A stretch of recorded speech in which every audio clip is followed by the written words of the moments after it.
L'OMS estime que les cigarettes électroniques sont incontestablement nocives et les déconseille à ceux qui veulent arrêter de fumer. Elles sont incontestablement nocives, selon le rapport de l'Organisation mondiale de la santé. Selon l'Organisation mondiale de la santé, elles seraient incontestablement nocives.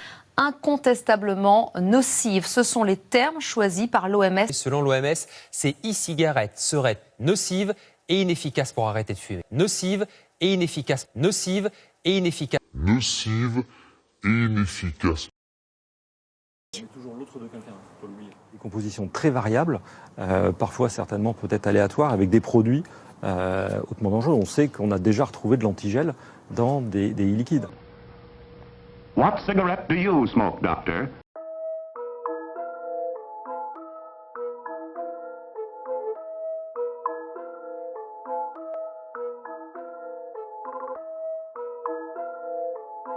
Et le contenu des liquides est contrôlé. C'est l'objet d'une notification à l'ANSES en France et la composition du produit est connue de manière détaillée. C'est une réglementation européenne et une réglementation française.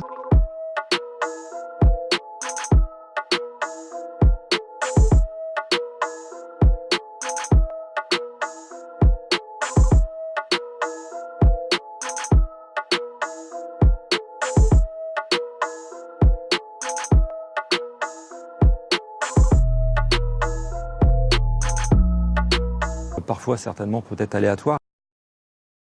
Le liquide de vapotage contient des substances toxiques, comme le monoxyde de carbone ou les goudrons. Ça, c'est extraordinaire, ça.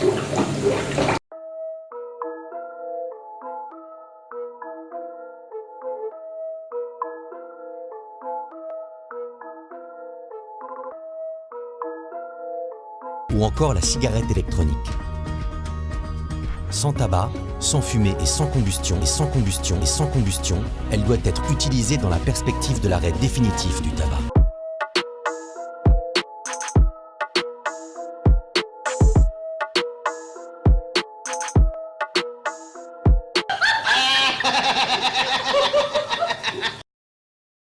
Santé, selon l'OMS, ces e-cigarettes seraient nocives et inefficaces pour arrêter de fumer. Claudie, ça ne marche pas ce machin-là.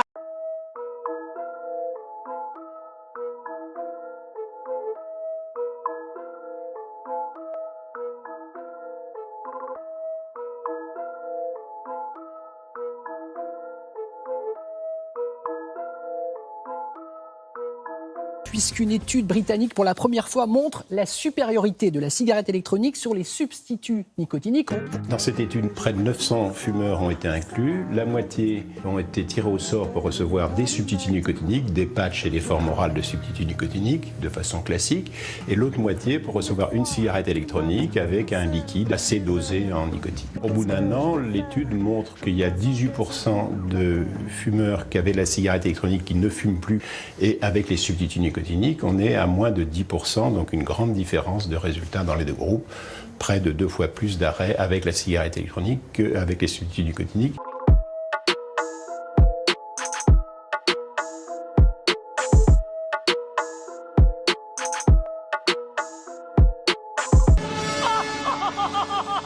Ça marche!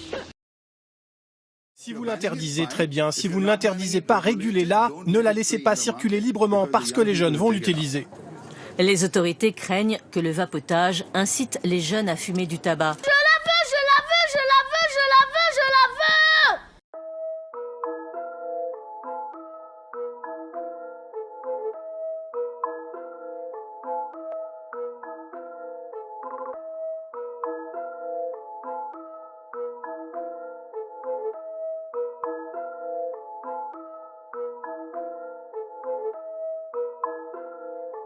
La cigarette électronique est, oui ou non, une porte d'entrée vers le tabac pour les adolescents. C'est un peu ce que tout le monde redoutait, ce que tout le monde craignait. Les chercheurs ont d'ailleurs cherché à vérifier cette hypothèse dans le cadre de cette étude, mais cette piste a été écartée. Pourquoi ? Parce que les jeunes de 17 ans qui testent la cigarette électronique ont, pour la plupart, déjà expérimenté le tabac auparavant. Donc c'est toujours le tabac qui vient en premier et pas l'inverse.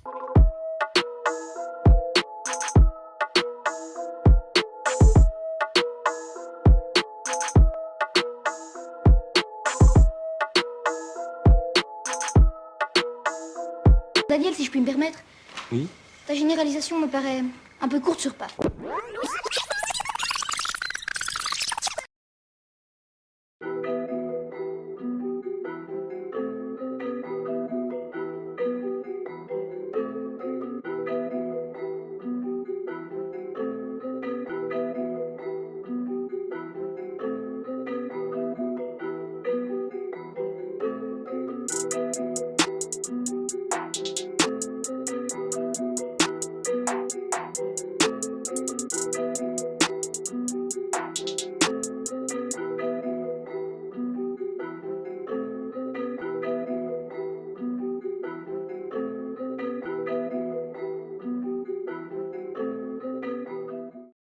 La cigarette traditionnelle est moins toxique que la cigarette électronique. D'abord, dans la cigarette traditionnelle, il n'y a pas de goudron cancérogène, il n'y a pas non plus de monoxyde de carbone, facteur de maladies cardiovasculaires.